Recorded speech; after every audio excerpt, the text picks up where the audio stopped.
Late last night, long before most of West Africa had gone to sleep, a coded broadcast slipped through an encrypted military channel used only during regional emergencies. At first, analysts thought it was a routine update, but as the signal was decoded inside a small intelligence room in Ouagadougou, senior officers froze.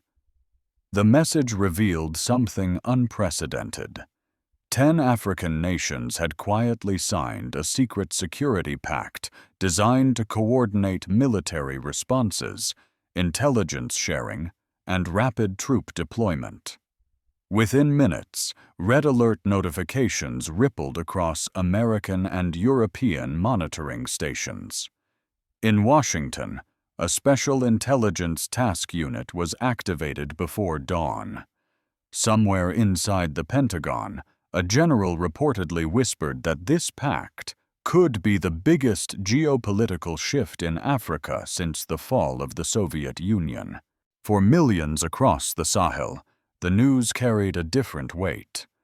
On the outskirts of Niamey, a father named Omar held a small battery-powered radio while sitting beside his sleeping children.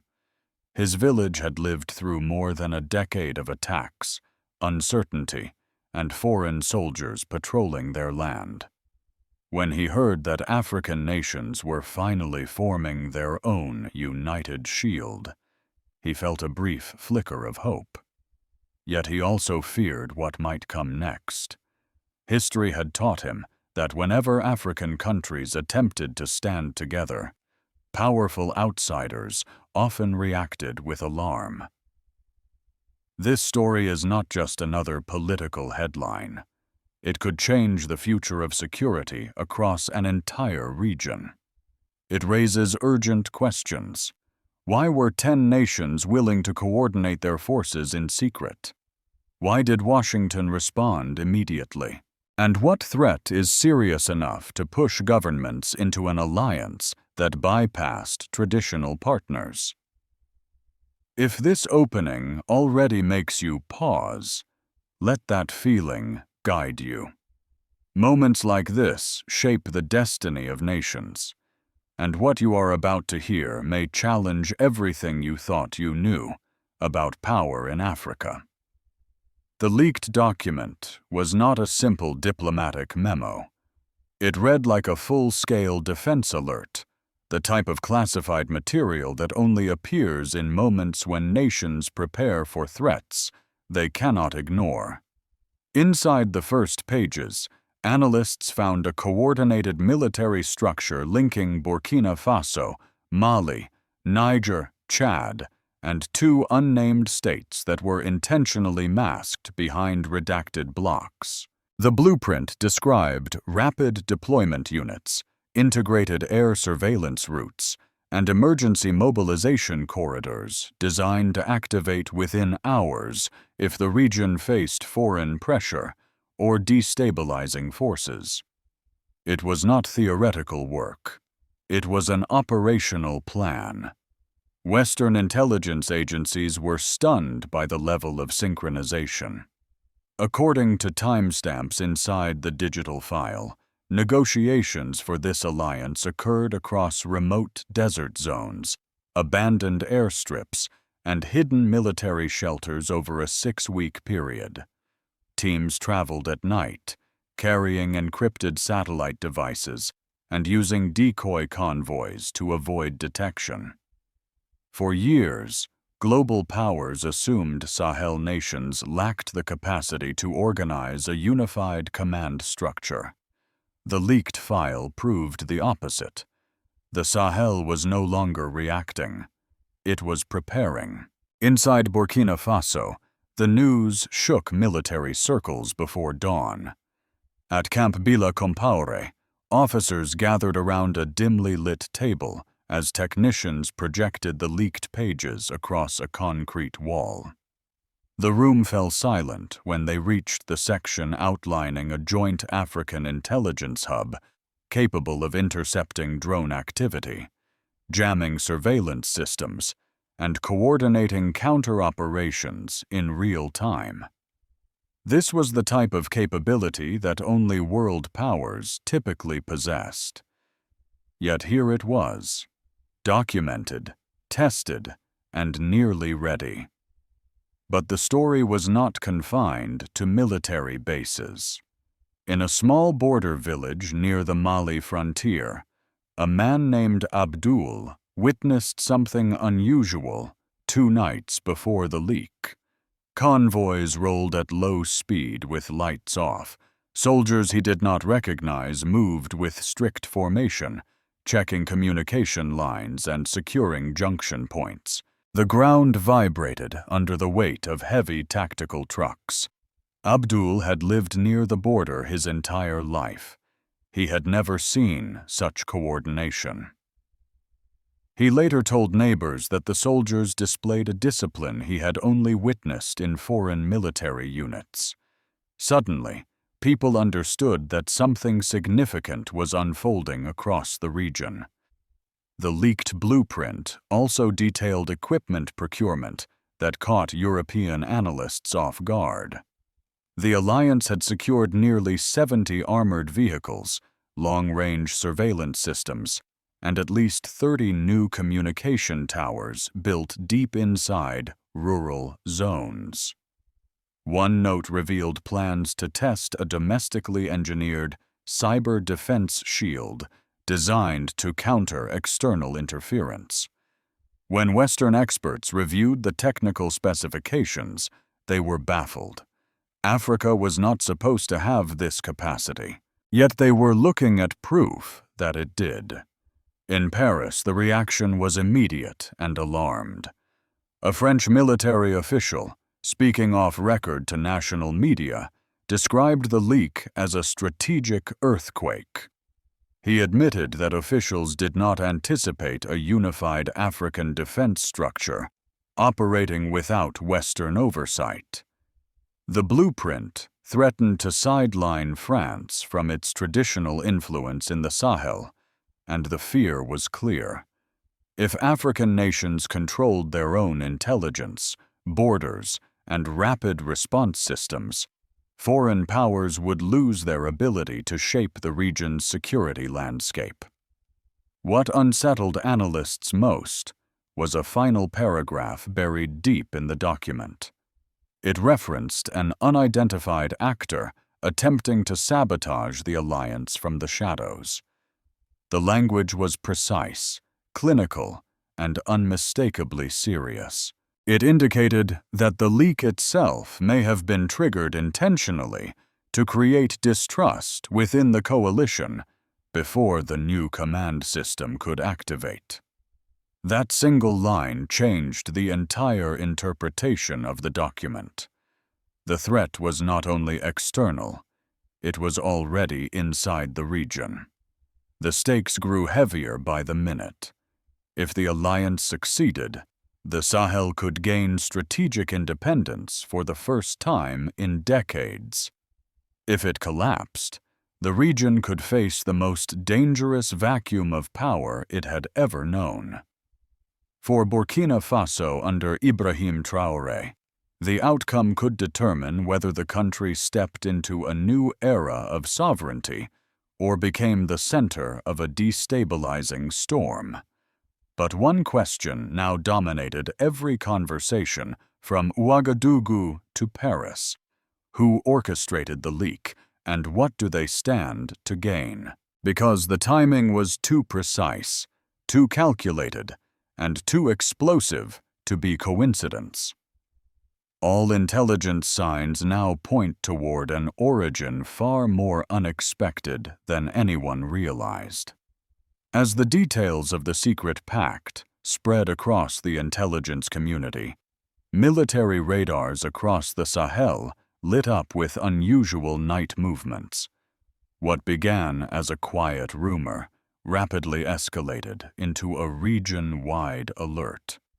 Satellite data from the previous 48 hours revealed coordinated troop repositioning across 10 African nations, with armored columns moving through dust-covered roads, aviation units shifting toward border zones, and new command relays suddenly activating in areas long considered inactive. Nothing about these movements was improvised. The pattern was disciplined, synchronized, and unmistakably prepared for something larger than a routine exercise. At the command center in Niamey, the atmosphere was charged with tension. Officers monitored incoming feeds, while analysts traced communication bursts between Allied capitals. Just before midnight, a coded update arrived confirming what many had feared. The pact had been activated. Not partially, not symbolically, but fully.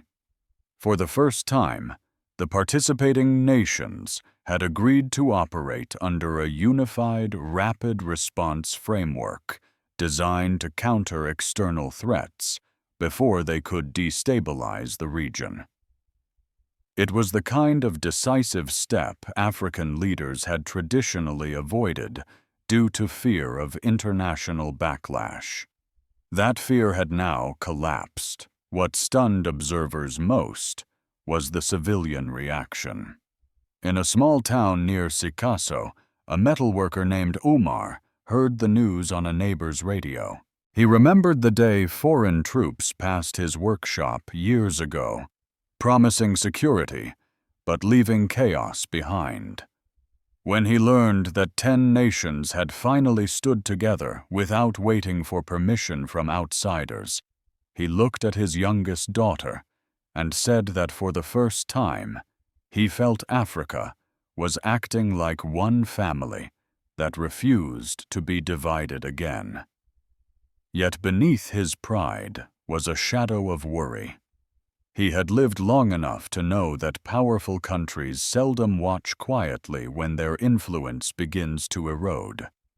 Across Europe and the United States, the reaction was immediate and tense.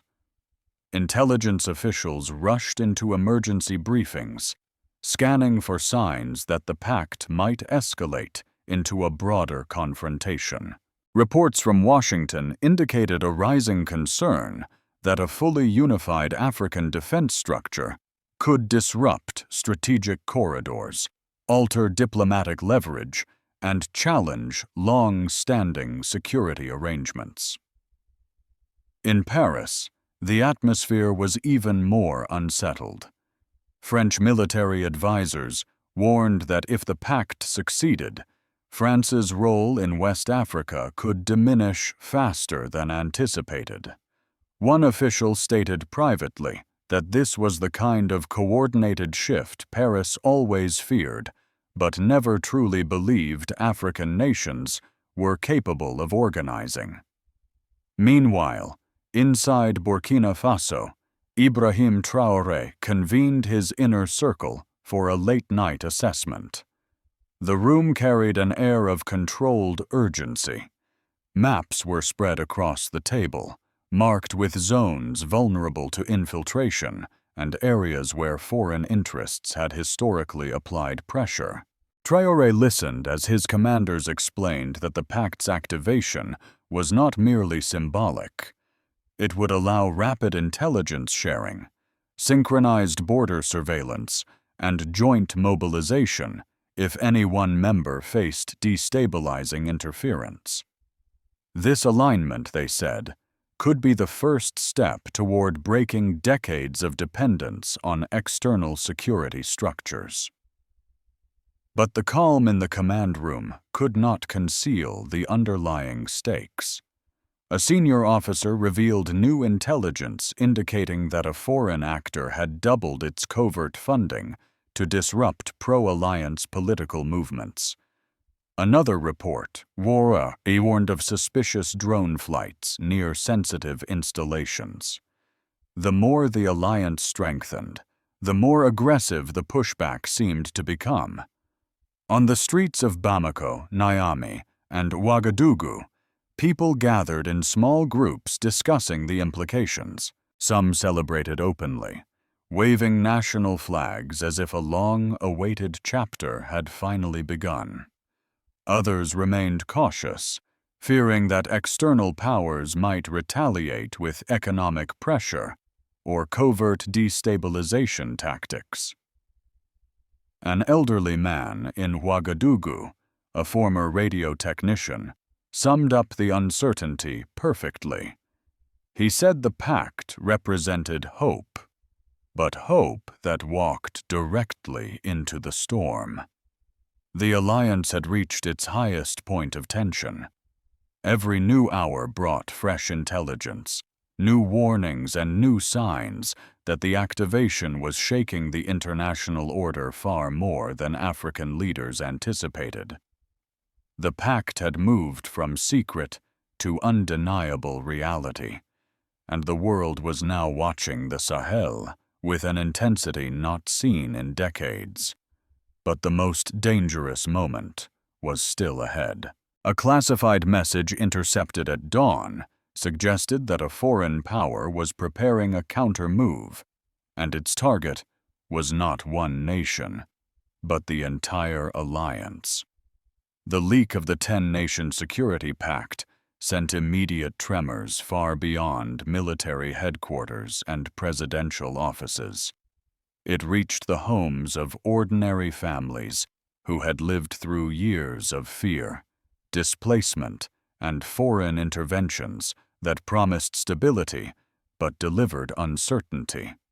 In towns along the Burkina Faso-Niger border, parents kept their children indoors that morning, worried that external powers might react with force the moment this alliance grew too strong. Many remembered previous interventions that began as peacekeeping missions and ended in prolonged conflicts. The sense of history repeating itself made the atmosphere feel heavy and tense, like the air before a storm. For civilians, the consequences of this pact were not abstract geopolitical calculations. They were personal. A shopkeeper named Salif in Dori had already seen foreign advisors withdraw from nearby outposts over the past weeks. He noticed that supplies he once received regularly from aid programs had slowed down. Some believe it was intentional pressure, a subtle message that nations who step out of line would pay a price. Salif shrugged as he rearranged the few remaining items on his shelf. He said that Africa had survived greater hardships than economic pressure, but what he feared most was the possibility of foreign aircraft returning to the skies once again, claiming to target militants while civilians paid the cost. Politically, the pact created a shock inside regional governments. Some officials supported the alliance quietly, afraid that public endorsement might anger former partners who still controlled aid, weapons, and intelligence. Others embraced it openly, calling it the beginning of a continental awakening. But inside those governments, there were also figures who saw the alliance as a threat to their own influence. These individuals had spent years benefiting from arrangements with foreign interests, enjoying security privileges and economic favors. Now, with 10 nations moving toward independence, those individuals feared losing everything. Internationally, the first visible consequence was a coordinated diplomatic freeze. Several Western embassies restricted meetings with Sahel officials until they could assess whether the pact endangered their interests. Some European analysts warned that the alliance could lead to a security vacuum if foreign training programs were suspended.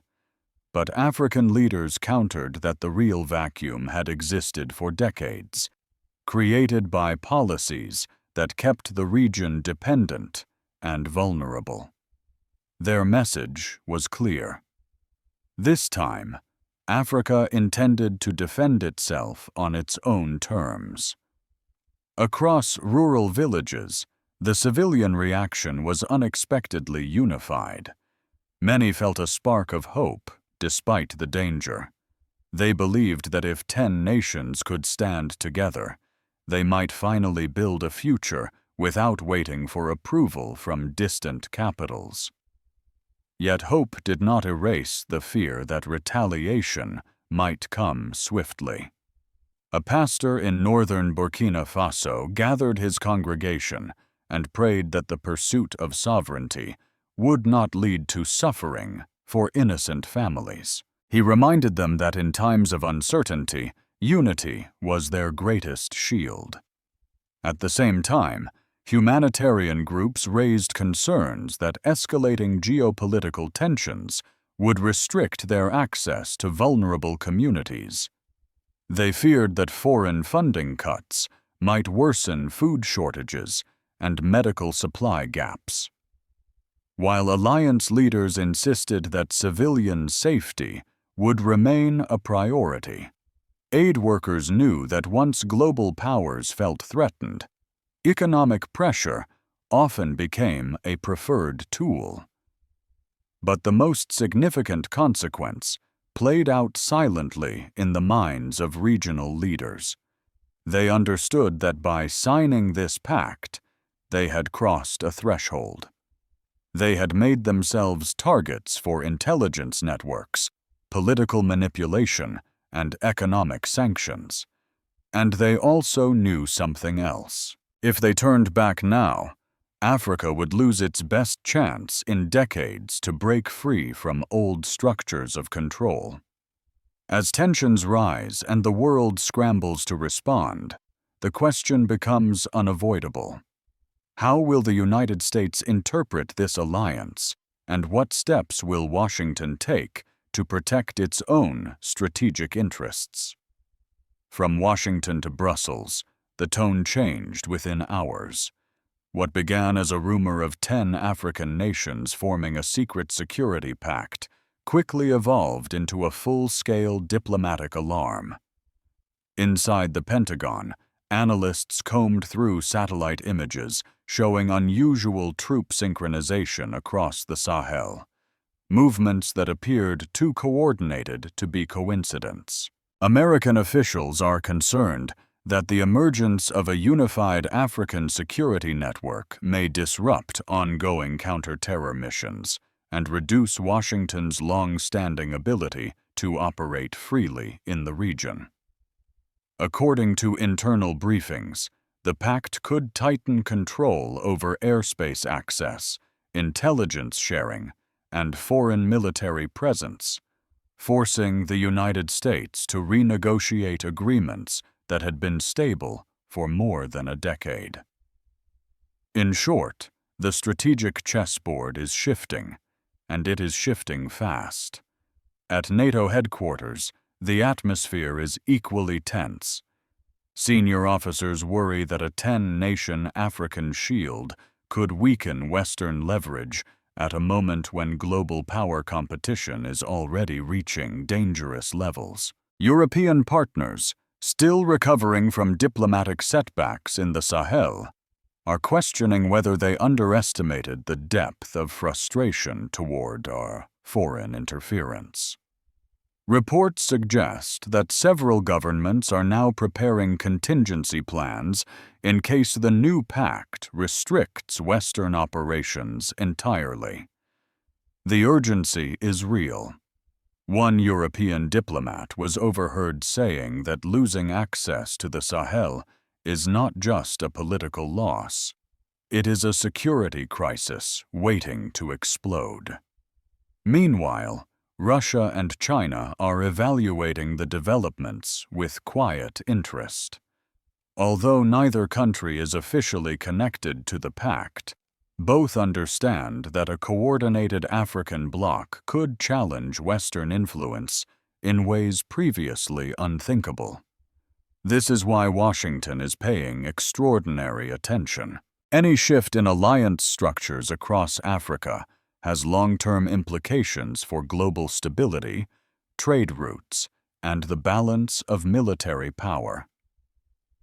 But the most pressing question facing American strategists is this: what happens if the 10-nation pact expands?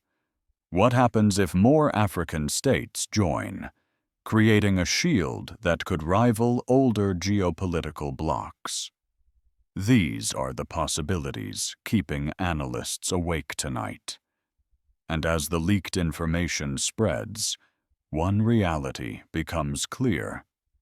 The world is entering unfamiliar territory, and the next moves will determine whether this becomes a stabilizing force or the trigger for a far larger confrontation. Evidence suggests that one external actor has already begun working behind the scenes to undermine the pact. The next revelation may change everything. As dawn breaks across the Sahel, the implications of this covert security pact grow heavier by the hour. 10 African nations, once divided by borders drawn in colonial capitals, now stand shoulder to shoulder in a move that has unsettled Washington and forced Europe into a defensive posture. What began as a whispered blueprint is now shaping into a formidable structure, one that could determine the balance of power across an entire continent. But with every alliance comes a shadow.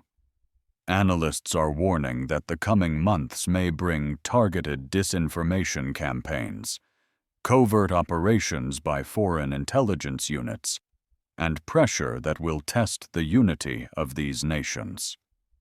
If the pact stays intact, Africa may finally command its own future.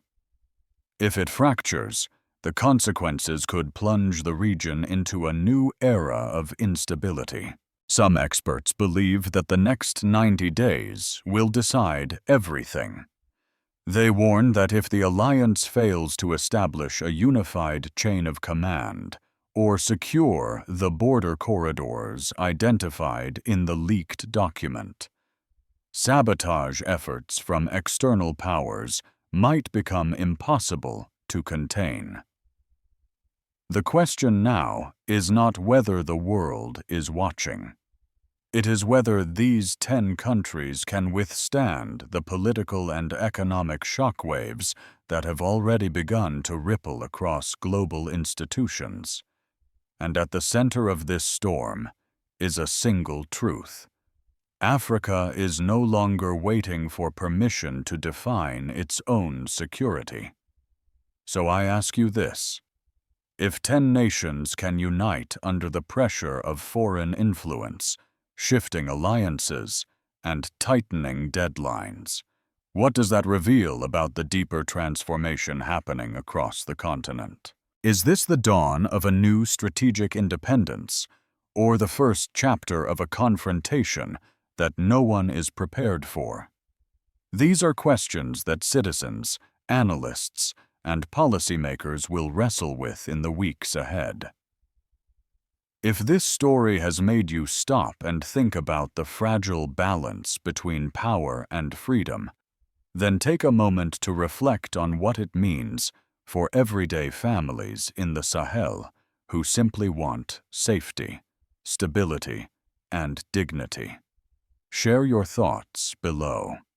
Let your voice become part of this unfolding conversation, because when ordinary people choose to speak, they remind the world that justice requires participation. As we close this chapter, may God protect those who stand for peace and shield the innocent who carry the weight of decisions made far above them. We will continue following this story wherever it leads, and we will meet again in the next investigation, where the truth refuses to stay hidden.